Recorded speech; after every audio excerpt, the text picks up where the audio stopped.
Good morning again. Kalal mga kenta uwi na DXBP. Ikuna Kelios Kenta Mira na DXBP FB page na radyo estasyon tagiya na buwan direksyon. Ikuna Kelios mga ta Mira. Aki na ISIS nga page ISIS account na Facebook, no? We are continuously making ourselves present, no? And through this program 8 a.m. Tanmisa, and then program akin na DXBP, no? It's a package wherein a spiritual journey, no, na misa, and at the same time deepening of the celebration of the mass, and then connecting it, no, sa konekta na kosa kita pwede reflecta in this new normal, in this hybrid blended flexible online learning, no, for ISIS na distant learning, homeschooling, whatever you may call it, na continuity of education of our learners and of the operation, no, del mga private schools, kasi nga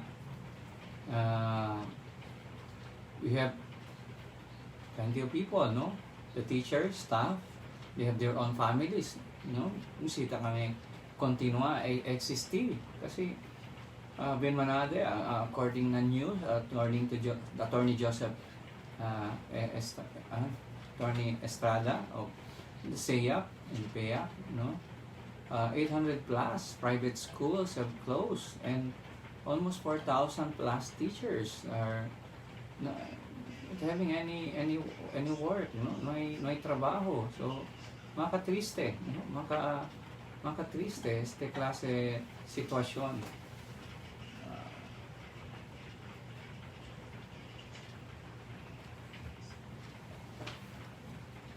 Makatriste sitwasyon. And everything comes to a standstill kasi stress, no? Mucho mga naipay data, pero I have heard and listened to some who are so anxious, stressful. Mucho tamiraw na post na I can see some posts in social media about suicide awareness, no, grabe kayo sitwasyon na ora. So maybe it's a great challenge of self-awareness, no, and we've been sharing about it, no, about the aptitude, no, the master of aptitude, self-awareness, the flow from within the person, no, this experience of empathy, and shared na empathy builds on self-awareness. The roots wherein starts with the discipline that is being established by the parents and teachers. It is online learning, no? That's why we have the house rules or network etiquette of children. What we really want, no, etiquette also by parents na who continuously to express some concern. So thank you. No, this is we call it collaboration. So we need to be in tune, or according to yesterday's topic, the well-attuned child, no, the well-attuned child. It's very important na attunement occurs tacitly as part of the rhythm of relationship. So continuous el proseso, chene stages, chene procedure, hindi sa pwede avoid. That's why one example now in this online learning, no, attunement na mga bata na tan difícil a los demás si man send kung teacher man submit na emails si bien grande kayo video files So maybe attune ourselves by allowing, your video to be uploaded in YouTube, and then share it, copy the link and share it to the teacher, or paste it or text the link. As easy as that. So attunement with this online learning. Now today we'll continue to share, about this aptitude, the roots of empathy. About yesterday, the well-attuned child. This is what we are nurturing in the children. Now today, the cause of misattunement. Si tapalta el komunikasyon, tapalta el self-awareness, tapalta el attunement, meaning el relationship, the reciprocity of communication or relationship or experience, of children. Stern holds that from repeated attunements, an infant begins to develop a sense that other people can and will share in her feelings. Repeated attunement. Carry this here, the ministry of presence, Tamanda Sinti, setting that good example, modeling to the child, repeatedly. Pero so gani na you don't need to memorize. Kung hindi si man repeat man read, then register ese. This sense seems to emerge at around 8 months, when infants begin to realize they are separate from others, and continues to be shaped by intimate relationship throughout life. When parents are misattuned to a child, it is deeply upsetting. In one experiment, Stern had mothers deliberately over or under response to their infants, rather than matching them in an attuned way. The infants responded with immediate dismay and distress. So, cosa man se quiere decir na over or under responder child. Example, el bata yura. El bata yura. Llama attention. Hindi asektaso. So, under respond. Or el bata alegre. El bata alegre. Akal gani ayer dali example, como man-extend el bata. Kuntang kwento si mami or si daddy or si lolo or lola. Cover tare el bata. Chinenga tabla, congratulations, with matching hug, with matching appear, with matching sina. If nuay hindi sa ase, immediate dismay.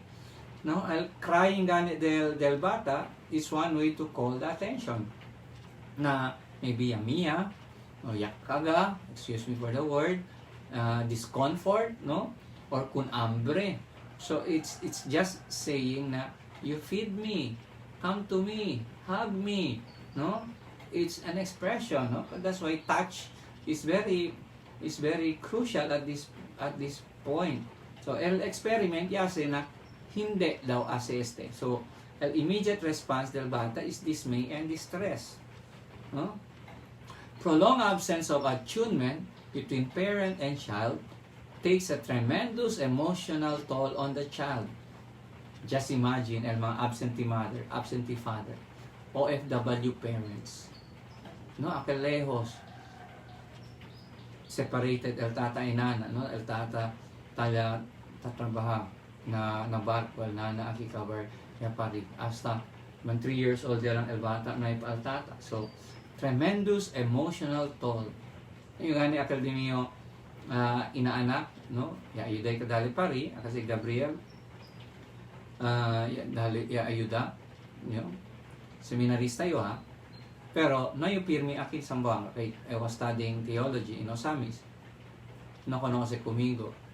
Pero con el uban di mi yung anino, tatrabahan na la Merced, ta asikahon, con él pa close el bata. Con él pa akal cuando growing up el bata, akal pa may pawisyo. So this is one good example. Akal di mi yung sobrina ara Siyempre lang itaanda, anak ni mi hermano, ikatres, si Archie. Bien miedo kayo. Siya pa na sige, alam bless, come bless.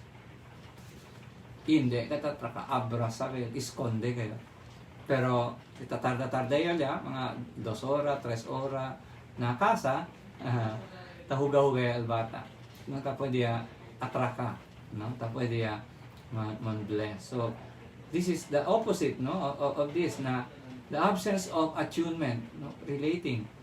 Now, if we put that into the context, the atun online learning, attunement, no, del mga bata, relating, teacher relating with the students to guide them, at least lang man in a matter of 30 to 1 hour or 3 hours, pero hindi sobra también, but tali si teacher, tan attune ko na bata, kasi si perfect yung el bata in terms of study habits. I believe na hindi lang sila sita entra eskwela, maski na mga bright ganit, siyempre ta entra nga mga eskwela. What more pag-ahail mga bata that needs to be facilitated or need to be guided and nurtured el study habits. So attunement, so akin lang yung man focus kayo, no, brothers and sisters, so mga audience aliha, how the school is trying to attune. So hinay-hinay tan attune in terms of ABL and teachers daily lesson lang, overwhelm ang mga parents and mga bata. So we are aware of that, but the objective is, no, the context and the content of the ABL must be put into right perspective and mga steps kitang guide, no.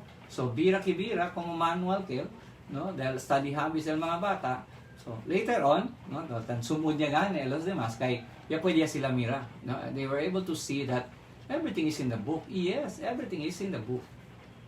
But if you take away the ABL, don't lumay kasi may man flow, may man common flow. Process, procedure in studying. Los demás habla na for the sake of requirements. No, okay lang, pattern. This is what you mean routine. We cannot do away with it, no. Attunement comes with certain degree of consistency, no. Consistency. By the same token, children can come to favor an unfortunate range of emotion depending on which moods are reciprocated. Even infants catch moods. 3-month-old babies of depressed mothers, for example, mirror their mother's moods while playing with them, displaying more feelings of anger and sadness and much less spontaneous curiosity and interest compared to infants whose mothers were not depressed. So tan adapt, no? The children are able to adapt the feelings or emotions or experiences even without saying anything, no? One mother in Stern study consistently underreacted to her baby's level of activity. Eventually, her baby learned to be passive. An infant treated that way learns, when I get excited, and I can get my mother to be equally excited, so I may as well not try at all. Stern contends. But there is hope in reparative relationship throughout life, with friends or relatives, for example, or in psychotherapy. Continually reshape your working model of relationship. An imbalance at one point can be corrected later. It is an ongoing, lifelong process. So, we try to look into data, no, about ADHD, no, children with some hyperactive attention deficient, maybe adaptation to what they are, no, watching, being too passive in what they are exposed to, no, computers lang, TV lang, cellphone lang, no, tablets. All of this goes back to attunement, no. Maybe this is a great challenge. initial impression why there are ADHD children, because it's a multifaceted wide angle